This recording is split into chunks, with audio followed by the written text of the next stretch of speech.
distinguished ladies and gentlemen,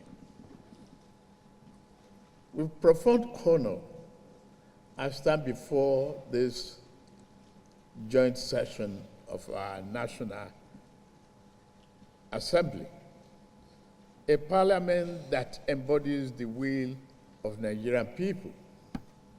Today, as I enter this grand edifice built from the sweat and toil of our democratic yearning, my heart stirred. It was a blend of accomplishment and resolve. I felt a sense of collective accomplishment when I realized how far we had come as a nation. Since 1999, democracy has risen from the ashes and destitution of military rule to take its original rightful place as the only mode of governance of resilient and beloved people. With every footstep I took through this hallowed hall, up to the moment I now stand before you, I remember that we still have so much and a lot for that to go. To achieve this progress, we sought an elective office to lead this nation forward. Thus, I hereby affirm before you, our merciful and almighty God, and all men, and resolve to do all that I could do to safeguard and build our democracy as the divine hand intended for us to do. Since 2018, we have celebrated Democracy Day on this day to commemorate the sacrifices of the men and women who fought to restore democratic governance to Nigeria. Let me pay tribute to my predecessor, the former President Muhammadu Buhari, for reaching back into history to rectify a national misdeed by making June 12 Democracy Day and by officially acknowledging Chief MKO Abiola and his running mate Babagana Kingibe as the victors and the duly elected president and vice president, respectively, of Nigeria after June 12, 1993 election. Year by year, election after election, every time we debate instead of battle, we discuss instead of fight, and argue instead of destroy. We preserve the institution of democracy. More importantly, we weave the culture of democracy into very fabric of our nation. We thank God for this. Whilst Chief MKO Abiola is June 12th central figure, we must not forget the long list of those who equally deserve to be called heroes of democracy. We must celebrate the courage of Alhaja Kudirat Abiola and Pa Arfe Rewani, both of whom were murdered by agents of military repression.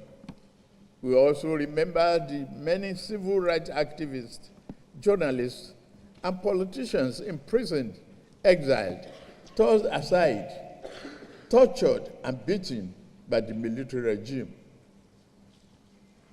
We remember Chief Anthony Enoro, Commodore Dan Suleiman, Chief Abraham Adesanya, Ayo Adebanjo, Chief Gani Fawayemi, Balarabe Musa, Ganiu Daudu, the journalist Baguda Kato, and Commodore Ndibusi Kanu. I mention these names not to exclude or degrade the profound contribution of anyone else, but to illustrate through these few heroes the universality of our pursuit of democracy. The struggle was never the province of any one group or section of the country. It was pan-Nigeria in its conception, and it will even be more pan-Nigeria as we strive to perfect it. It is fitting that I come to this chamber, to you.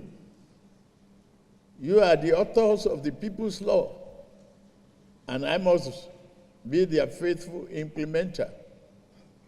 While we may not always agree, we must forge a way to work together, because this is what democracy demands of us. I pledge myself to this cooperation and ask that you do the same for the good people of our country.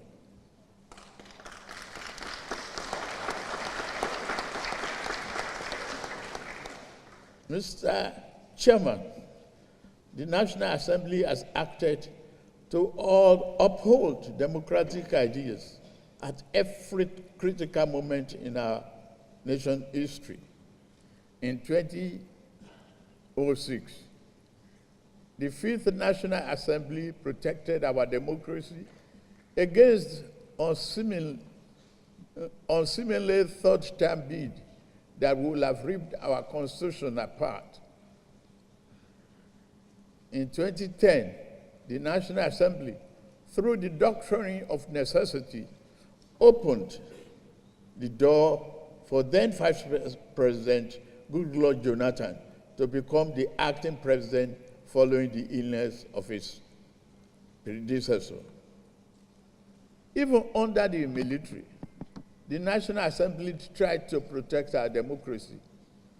After General Abacha took over power on November 17, 1993, and dissolved the National Assembly, some of us,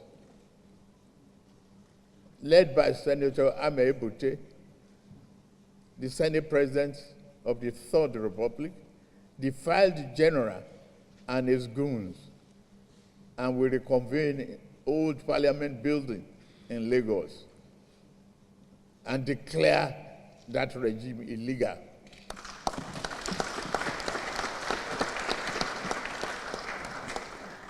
We had the courage to do so, the determination to resuscitate democracy, but we were jailed for our defiance. On behalf of a grateful nation, I commend your invaluable role in lawmaking, oversight, and constituency representation. At this point, I plead for your indulgence so that I may put a terrible rumor to bed. To those who ring the alarm that the APC is intent on a one-party state, I offer you a most personal promise. While your alarm may be as a result of their panic, it rings an error. At no time in the past, nor any instance at the present, and at no future junction, shall I view the notion of one-party state as good for Nigeria.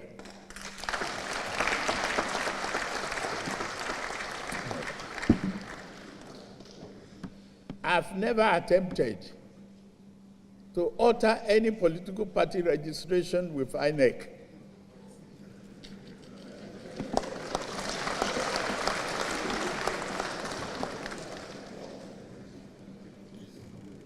Equally, my dear friends and colleagues, we cannot blame anybody seeking to bail out of a sinking ship, even without a life jacket.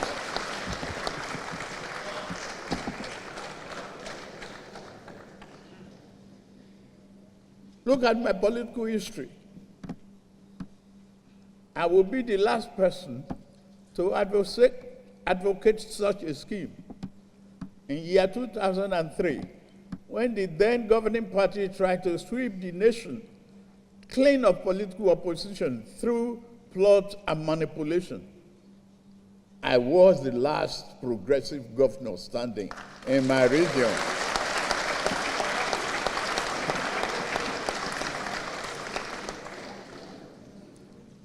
In their numbers, they boasted. In all their numbers and the false grandeur, they boasted of ruling, not only governing Nigeria, for the next half century or more. Where are they now?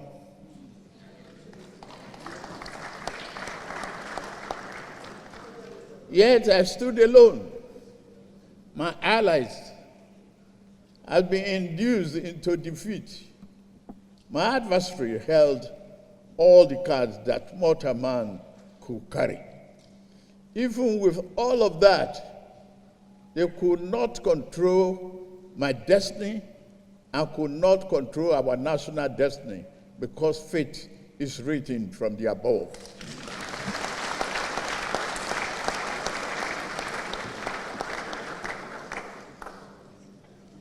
A greater power did not want Nigeria to become one-party state back then. Nigeria will not become such a state now.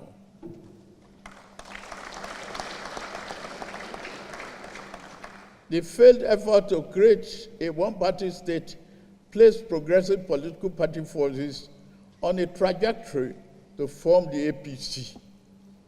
It put me on the trajectory which has brought me before you today.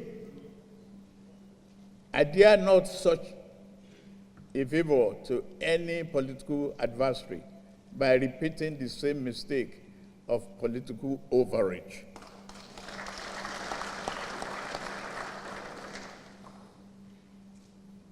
A one-party state is not in the oven, nor should it ever be. That said, we would be guilty of political malpractice if we close our door on those from other parties who now seek to join the APC.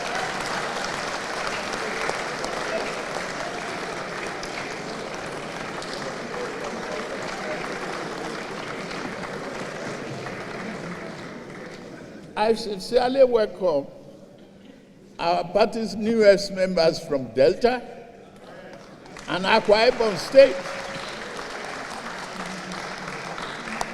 led by Governor Sheriff Oboweri and Pastor Umo Eno and other national members of this respected National Assembly. You are all welcome to the progressive fold. Nobody should close the door. Political parties fearful of members leaving may be better served by examining their internal processes and affairs rather than fearfully conjuring up demons that do not exist. For me, I would not say try your best to put your house in order. I will not help you to do so either. It is indeed a pleasure to witness you in such a disarray.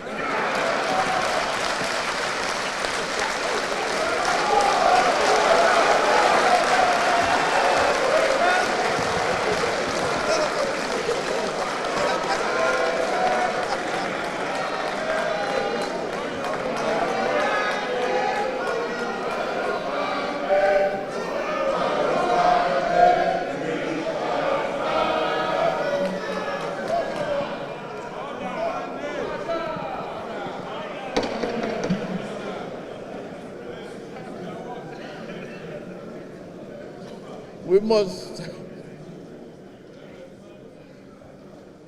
distinguish honorable members of this House. We must welcome and accept the diversity and the number of political parties just as we welcome and embrace the diversity of our population. Our efforts must never be to eliminate political competition, but to make that competition salutary to the national well-being of working across the aisle, political aisles, whenever it is possible. One area in which democracy calls us to work together, whether in legislative or executive branch, whether in this or other political parties, is that the economy and social development of this country must not be compromised.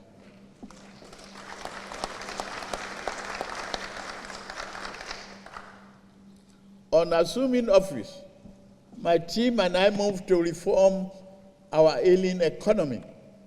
We introduced fundamental reforms to correct structural imbalances that prevented maximum growth. We are already seeing results.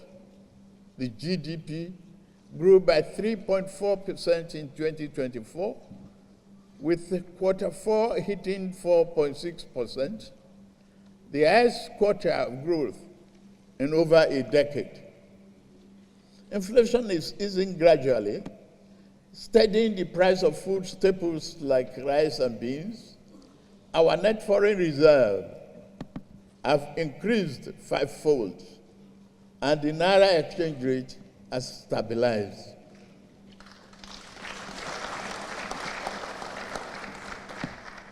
Our balance of payment position is positive. Our sovereign credit rating is improving, and we continue to promote oil and non-oil gas exports. State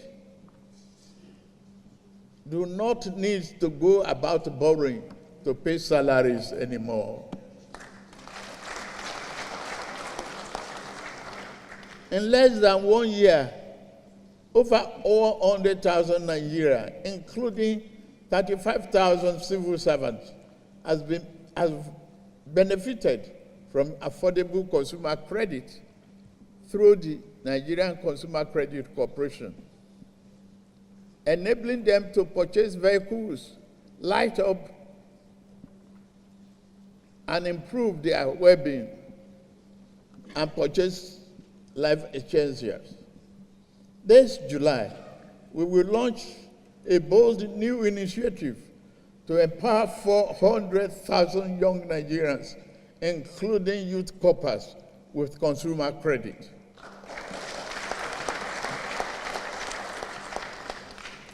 We are committed to giving more opportunities to young people through job creation and skill development. Through such programs as Nigerian Education Fund, NEL Fund, we are investing in education and in the greater future of our country, vocational training, apprenticeship, and entrepreneurship to ensure that our youth are job ready and future ready.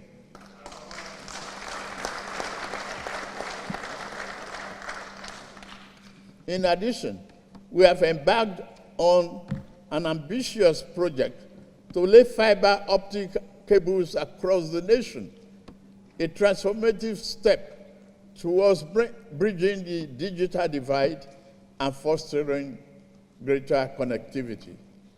This initiative promises not only to enhance the speedy and reality of internet access, but also to revolutionize how business operates, how students learn, and how community stays connected. By extending this critical infrastructure, we are empowering entrepreneurs, enabling digital education, and providing the tools for our youth to compete in a globalized economy. Our Nigerian First policy will further enhance progress and will consolidate market-driven growth. The improved economic performance is encouraging and validate the soundness of our policy measures with collaboration with you. Our medium-term growth target remains an economy growing at a 7% clip with a stronger manufacturing base. We must learn to produce and grow most of our food, and we are on the path to achieving food sovereignty.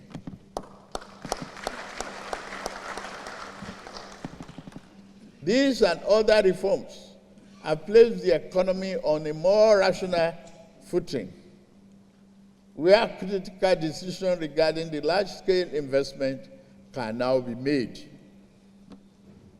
We are making agriculture more sexy by providing tractors, and I ask you, the legislature, to join me as we enter the second half of our term to put forth innovative legislation that further encourages industrial development and job creation in our urban centers, while also drafting laws that improve food security and production. To further underpin our economic vision, we introduced a competitive tax reform package, a vital component of our economic re-engineering. I am deeply grateful to both chambers of this House for your thorough consideration and deliberation of these bills, and I look forward to signing them into law soon.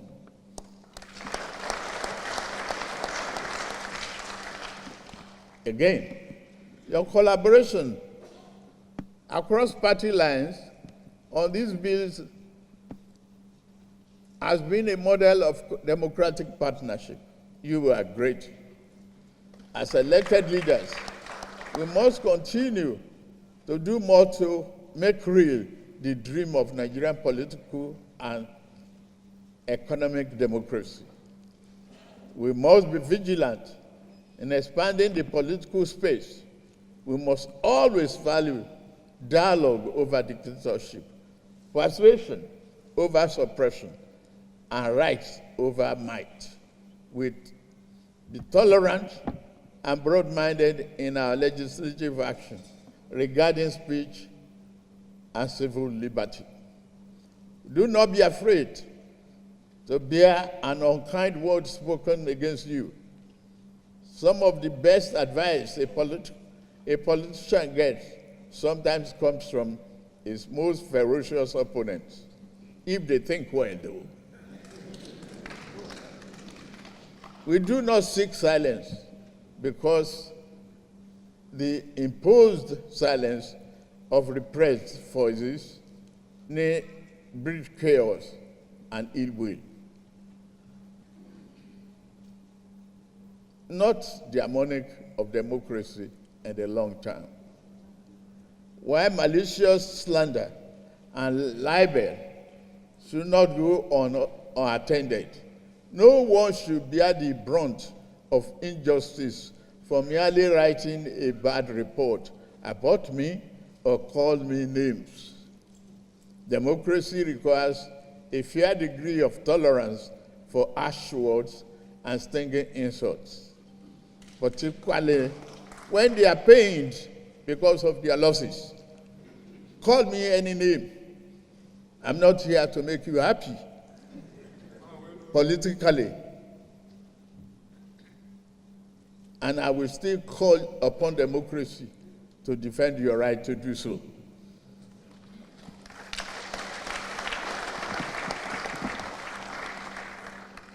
Mr. Senate President, Mr. Speaker, distinguished senators and honorable members, our nation is not perfect, but it is strong. Our democracy is not invincible, but it is alive.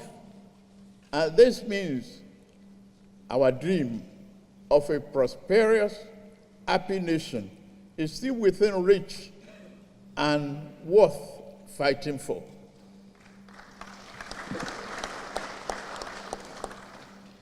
Mr. Chairman, Nigeria is at an inflection point undergoing structural and fundamental change towards a secured future.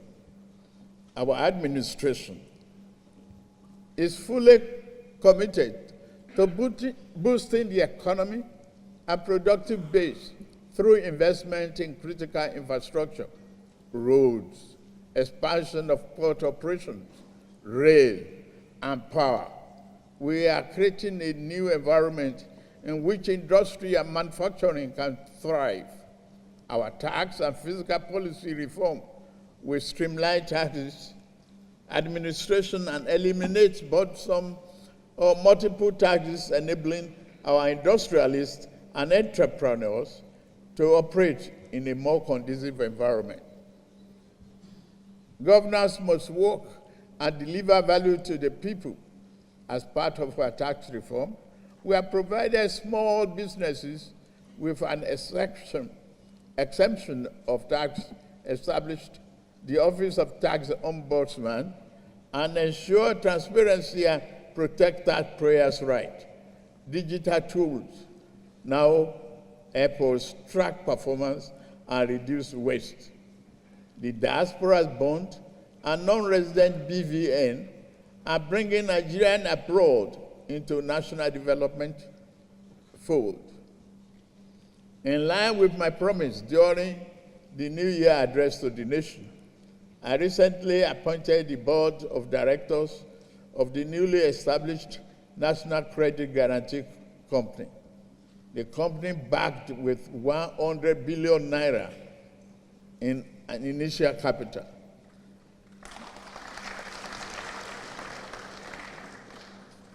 With the Bank of Industry, BOI, which, by the way, is performing very well in supporting SMEs, next year, Credit Corp and Murphy as stakeholders. BOI will play a significant role in transforming the nation's industrial landscape and reducing corruption.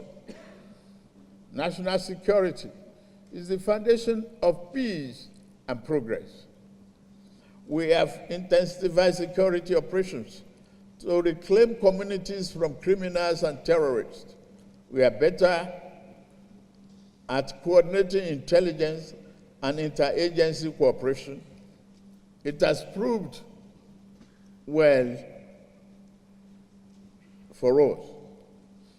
Our highways are safer now, and we invest in technology and training to secure every inch of this country. Let's take this opportunity to thank the men and women of our armed forces for their bravery in service of the nation, their selfless dedication to protecting our sovereignty and assuring the safety of citizens to serve an inspiration to us all. As we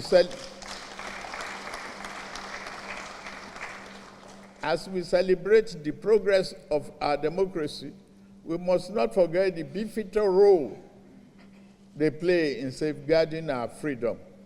For their courage and commitment, they deserve not only our gratitude, but also our continued support, prayers, and recognition.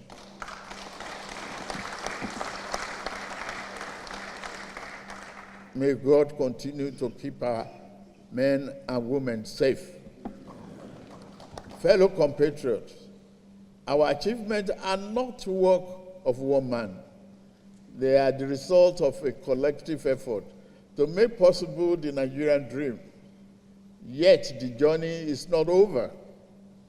We must work even harder to translate broad macroeconomic gains into tangible improvement in the lives of ordinary Nigerians.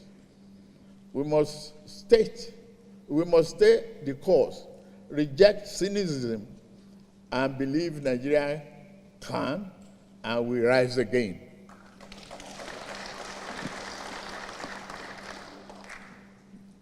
As we mark a 26th year of unbroken democracy, it is right to honor those who have made sacrifices in the past, braving all odds, and the guns to ensure we have a regime of democracy in our country. In this light, I announce the conferment of posthumous honors of CAFR on Kudirat Abiola.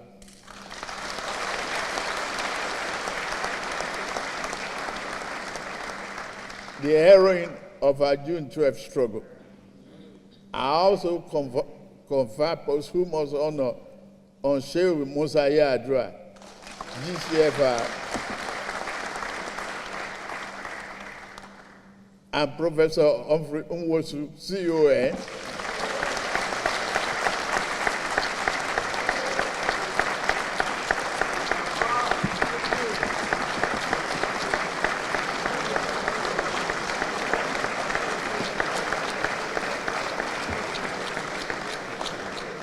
Rear Admiral Kanu, CON,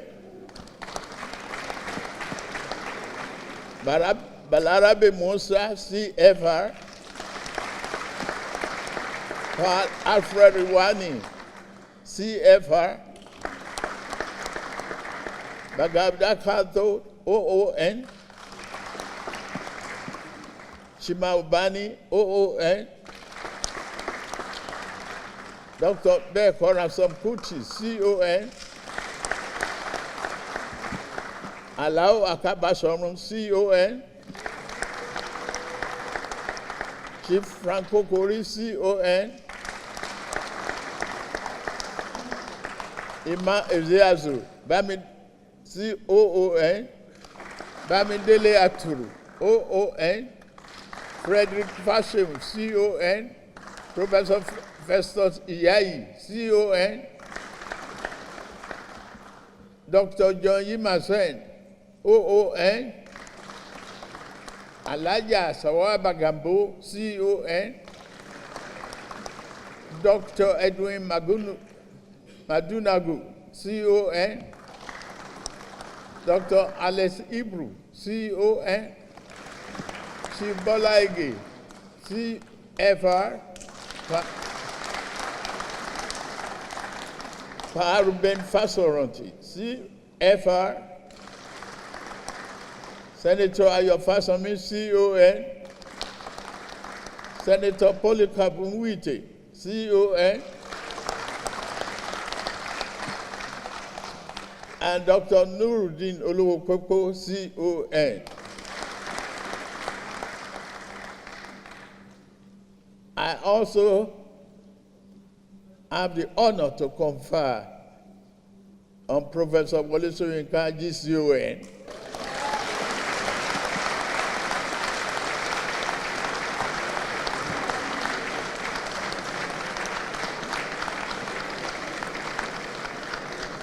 Professor Olatunji Dare, CON, the journalist and journalism teacher, Kunle Ajibade, OON, Noza Igebo, Dapo Olonyomi, Bayo Nanuga, CON, Ayo Obe, Dare Babarisa, CON, Bishop Azan Kuka, CON, Senator Sonny Shehu Sonny, CON, Governor Basoni, CON, Barrister Femi Falana, SAN, CON, Professor Shafidin Amowo, CON, Owe Lakemfa, OON, Barrister Luke Aganenu, OON, Senator Tokunbo Afikuyomi, CON, Labram Maku, OON, Kayode Komolafe, OON, Dr. Tunji Alausa, OON, Honorable Abdul Oro, OON, Odia Mfem, OON, Sheye Kinde, CON, Barrister Felix Muka, CON, Barrister Ledumite, CON, Honorable Olawale Osun, CON, Dr. Amos Akingba, CON, Professor Segun Gbadegesin, CON. Bolaji Akinyemi, Professor Bolaji Akinyemi, CFR. Dr. Kayode Sonoike, CON. Julius Inyonbere, CON.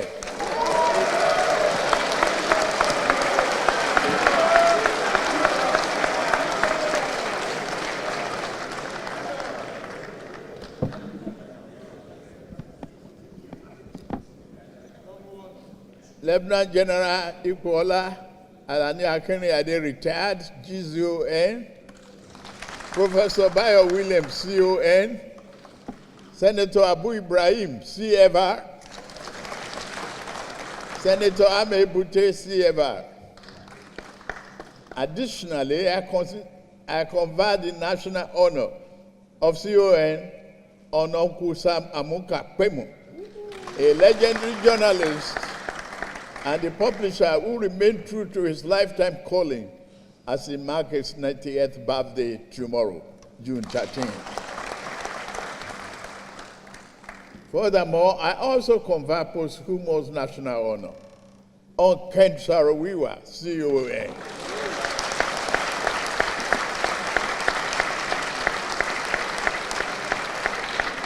He was the leader of Golden 9 with his fellow travelers, Sunday Dobby, OON, Noduemo, OON, Daniel Boko, OON, Paul Levera, OON, Felix Owete, OON, Barbobera, OON, Barian Kobel, OON, John Kupen, OON.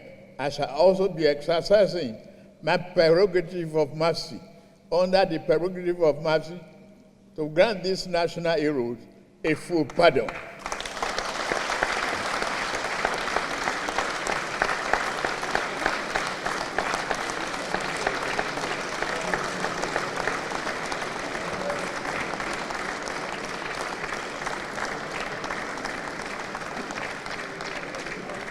Together with other names that shall be announced later in the conjunction with the National Council of State. Finally, it is my great privilege to now decorate the presiding officers of this National Assembly with the national honor earlier announced.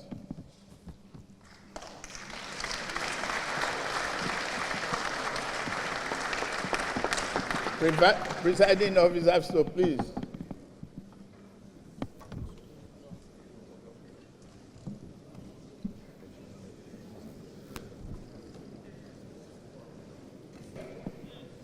In conclusion, transparency and accountable government, social justice, active citizen participation, and a just society where no one is oppressed. We must strive harder to hand over a banner to our children and grandchildren without stain. Happy Democracy Day, and may God continue to bless Federal Republic of Nigeria and protect our troops. God bless you all. Thank you.